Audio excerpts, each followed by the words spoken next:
హర్ష సాయి స్టూడియోకి వచ్చారు, మాట్లాడదాం. ఇంట్రెస్టింగ్. క్రికెట్ లోనే బెట్టింగ్ జరుగుతుంది కదా.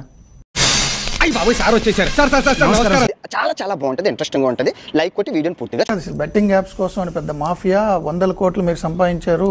మీ లైఫ్ మీరు మంచి క్వశ్చన్ అడిగిన బ్రదర్, చాలా థ్యాంక్స్. నీ ప్లాన్ ఏంటి, నీ స్కీమ్స్ ఏంటి, నీ అప్రోచ్ ఏంటి, అసలు ఆవిడ దగ్గర నువ్వు టోటల్ గా ఏం ఎక్స్పెక్ట్ చేస్తున్నావు చెప్పరా? అరే చెప్పరా.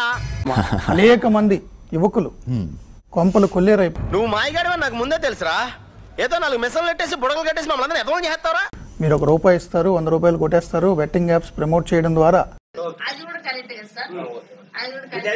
దీనంతటికి కారణం 24 సంవత్సరాల హర్ష సాయి అనే కుర్రవాడు.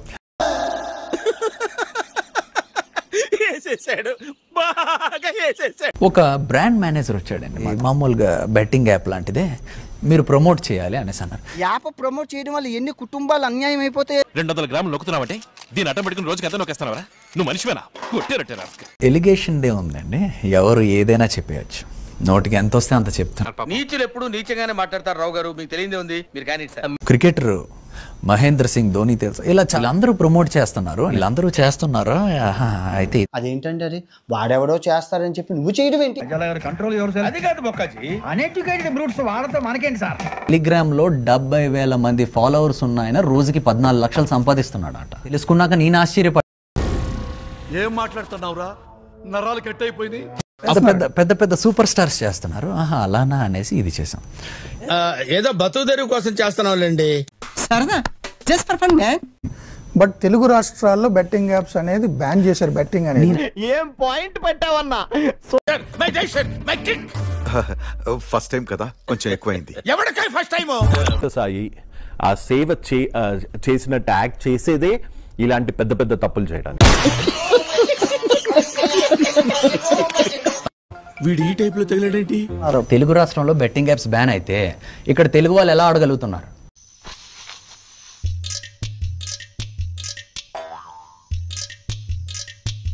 మేము అది ఎందుకు చేయడానికి ముందుకు రావడానికి కారణం ఏంటంటే, ఈ మంచి పనిని ఇంకొంచెం పెద్దగా చేయగలం. 100 మంది ఆత్మహత్య చేసుకున్న డబ్బుతో 10 మందికి సహాయం చేస్తే అది సేవ్ అవుతుందా?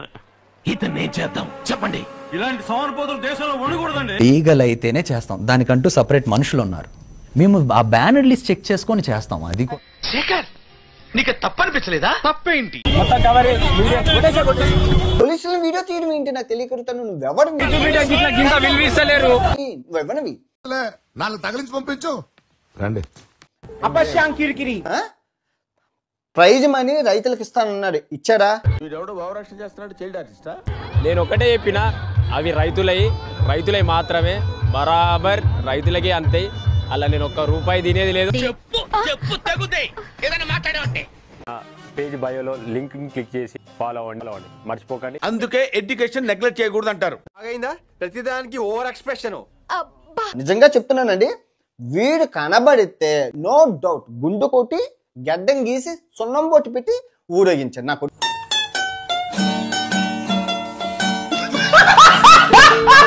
బాధగా ఉంది, ఎందుకంటే ఇలా బాధపడే రోజు అది. నా కొడుకు పేడ ముద్ద కనబడితే పేడ ముద్దతో కొట్టడం. ఇలాంటి వెధవల వల్లే మన తెలుగు వాళ్ళు పరుగు పోతుంది.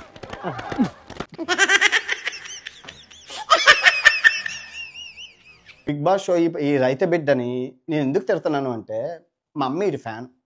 ఓకే, దాని సంగతి తర్వాత చూద్దాం. ఇప్పుడు గలీజ్ గా అడుక్కొని చచ్చాడు.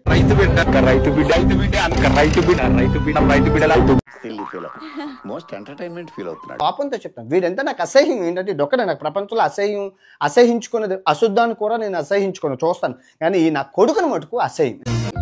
ఓరే నాయనో, వీడు ఈ టైప్ లో తగిలేడేంటి? ఏదో చేసి పంపించకపోతే తర్వాత అడుక్కు తినాలి. నమ్మించి మోసం చేస్తావు. అన్నం మెతుకలు తీసుకోవడం, అన్నం, ఆ కన్నీరు, ఆ నటన. తీసావు కదరా గజాల గారు. ట్రైన్ ఎక్కినప్పటి నుంచి చూస్తున్నారా వాడి చేష్టలు, వాడి బిల్డప్.